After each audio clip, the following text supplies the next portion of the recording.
স্বাৰ্থপৰ হ'ব পাৰিলোহেঁতেন বম্বেত থাকি পইচা ঘটি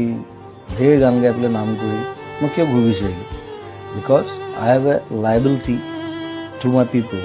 তেওঁলোকে মোক জন্ম দিছে কথাটো সেইটো মোৰ ঘৰৰ পৰা ওলোৱাৰ পৰা ষ্টুডিঅ' পোৱালৈকে মই 15টামান মানুহৰ বেমাৰ চিকিৎসা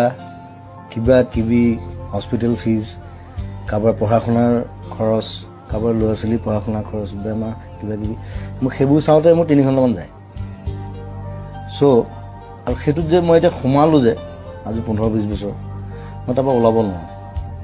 কাৰণ ওলালে মই মোৰ নিজক মই ক্ষমা কৰিব নোৱাৰিম চ' সেইটো সেই ৰেছপনচিবিলিটিটো তেওঁলোকে ভাবে যে কোনোৱে একো নকৰিলে জুবিন দাই কিবা এটা কৰিব মই কৰোঁ নিজৰ হাতত পইচা নাথাকিলে মই কৰোঁ লাগিলে মই ধাৰ কৰিম কাৰোঁ চ' সেইটোত মই আনন্দ পাওঁ তেওঁলোকে আনন্দ পায় তেওঁলোকৰ মুখত যেতিয়া হাঁহি দেখোঁ